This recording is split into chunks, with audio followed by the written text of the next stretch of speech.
Togo Info, le Togo à votre portée. Un non catégorique.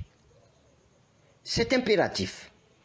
Le Togo, notre pays, face à la volonté manifeste du régime RPT uni de s'imposer à vie au peuple, devra rompre avec les méthodes de conciliation. Les Togolais ne peuvent et ne doivent plus faire des concessions à ce régime qui s'obstine à vouloir nous réduire à la simple expression de vauriens. Les dernières élections législatives et régionales et la réécriture en violation des textes et lois de notre pays de la soi-disant nouvelle constitution sont des faits de haute trahison que le peuple togolais ne peut non seulement accepter, mais devra sanctionner. C'est dire qu'il faut des actions tous azimuts pour arrêter la propension du régime de malheur togolais dont les signes avant-coureurs d'une fin certaine se font déjà voir et dont point n'est besoin d'être un devin pour s'en rendre compte. D'ailleurs, l'adage populaire ne dit-il pas que si le son du tambour devient aigu, c'est que ce tambour est sur le point de se casser. Le Togo, notre pays, est au fond du trou. Vraiment au fond du trou. Il a perdu tout. Même son âme durant ces 60 dernières années avec un régime hors pair qui s'est assis sur la morale, la dignité, l'honneur et l'amour de l'autre, des valeurs qui construisent l'homme et la cité. Notre pays est devenu un laboratoire où se mènent des recherches foireuses du mal-faire qui le catalogue comme un pays atypique à reléguer au rang de Sodome et Gomorrhe, deux cités inscrites dans la Bible comme étant au paroxysme du mal. C'est avec un cœur serré que sous cette plume, j'ose égrener les souffrances du peuple togolais, un peuple si paisible, si travailleur, que le petit clan de profiteurs et de jouisseurs ont transformé en une masse de mauviettes, de paresseux et de résignés couards. Que sommes-nous devenus au Togo pour accepter ce qui se passe sans réagir? Qu'est devenu ce peuple togolais si fier naguère pour embrasser son bourreau au point de se laisser utiliser comme un vieux chiffon? Comment est-il possible qu'un petit groupe de rachiciens a pu avoir raison sans effort de nous tous au Togo, pays de 8 millions d'âmes? Comment avions-nous permis au régime malfaisant du RPT uni d'avoir droit de cité dans notre pays qui de haute lutte s'est soustrait et de la bonne manière de la domination coloniale?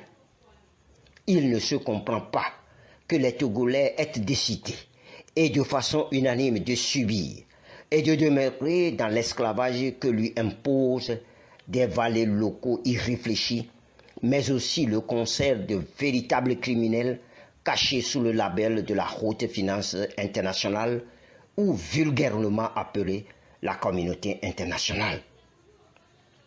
L'histoire récente de notre pays nous toise, et bien plus, le comportement du Togolais actuel nous désarçonne parce qu'il ne peut pas se comprendre qu'un peuple, le nôtre, ait choisi délibérément de ne plus user de son discernement et de ne le voyer que vers l'avoir. Quel peuple peut accepter que ceux qui le dirigent lui brûlent la politesse chaque fois que l'envie leur prend de se donner l'étoffe du suzerain en modifiant à leur guise les lois qui doivent gouverner l'ensemble? Ma petite cervelle et le peu de jugeote que Dieu le Créateur m'a donné n'arrivent pas à cerner la typologie du Togolais actuel qui frise l'indécence.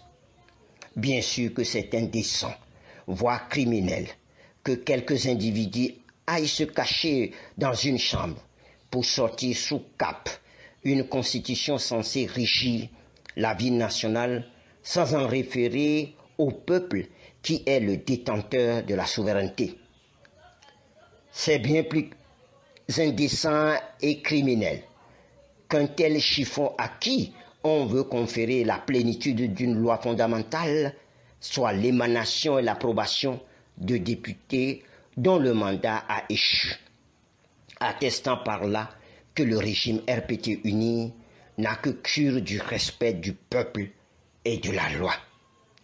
Au-delà de l'irrespect de la loi, qui sape les fondements de la République et de la démocratie, notre pays court un autre danger qui fait déjà son petit bonheur de chemin. Il a pour nom l'éducation. En effet, au Togo, tout est mis en œuvre par les gouvernants pour dévoyer l'éducation nationale, surtout l'éducation parentale. S'il est connu que le système éducatif national est désuet, archaïque et inapproprié, avec à la clé le manque de vision des dirigeants, le drame est plus profond, j'allais dire systémique, en ce qui concerne l'éducation familiale.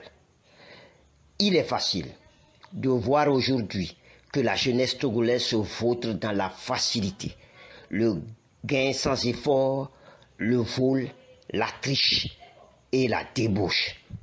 Aussi, n'est-il pas loin de déterminer les causes et leur provenance? N'est-ce pas que l'enfant copie ce que font ses parents? Et ne dit-on pas que l'enfant est le père de l'homme?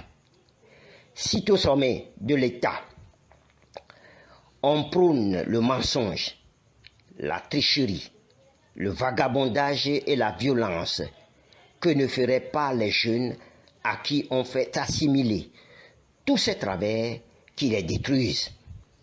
Il suffit pour s'en convaincre d'observer ce qui se passe pendant les périodes électorales, où le régime recrute des milliers de jeunes pour la campagne et la surveillance dans les bureaux de vote. Des jeunes à qui ce régime fait faire de basses besognes, telles les bourrages d'urnes, la falsification des résultats et pire, des voies de fait et la brutalité sur ceux qui les empêchent d'adopter ces vils comportements. Le mensonge est devenu une pratique nationale. De grandes personnes mentent errontement. La triche est le sport favori des gouvernants, surtout ceux qui incarnent nos institutions. Ne parlez pas de détournement de deniers publics. C'est à ciel ouvert, au vu et au su de tout le monde, que cela se pratique.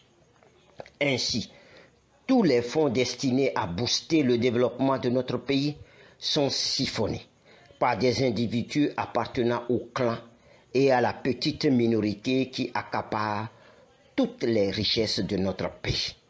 En somme, la jeunesse togolaise n'a de repère que ceux qui, par des voies tortueuses, sont devenus riches ou de personnalités importantes. Et pourquoi ferait-elle des efforts en vue de se tailler une place au soleil si on lui apprend à faire du faux et à mentir pour de l'argent? Au Togo, la dignité, l'honnêteté, la responsabilité et le patriotisme sont des valeurs oubliées que les citoyens ne veulent plus s'approprier pour se bâtir. Plus symptomatique et déchirant dans notre pays est la posture dommageable que prennent certains enseignants, ceux-là qui ont en charge le devenir des jeunes en ce qu'ils assurent leur éducation. Certains de ces enseignants sont utilisés dans les bureaux de vote pour bourrer les urnes. D'autres, se prévalant du titre d'enseignants-chercheurs, n'hésitent pas à mettre leur science à contribution pour traficoter les lois de notre pays, et ceci pour sonnante et trébuchante. Au Togo, on gravit rapidement les échelons quand on excelle dans la roublardise, la calomnie, la manipulation, la médisance et le culte de la personnalité. Devant ce tableau apocalyptique qui semble prédire le pire pour notre pays, il existe encore des gens à qui les valeurs humaines d'amour ont encore et toujours un sens. Il en existe, et partout sur l'ensemble de notre territoire, de bonnes personnes qui ont un sens élevé de ce qu'est la patrie.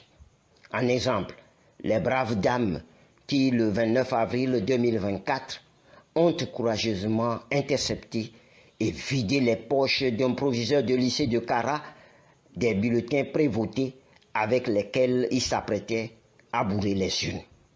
Il y a aussi dans notre pays des responsables politiques sérieux et leurs partis, je veux dire l'ANC et les FDR, qui refusent de siéger à l'Assemblée nationale pour marquer significativement leur rejet de l'immoralité, du gangstérisme et de la fraude électorale qui ont entaché le double scrutin législatif et régional d'avril 2024.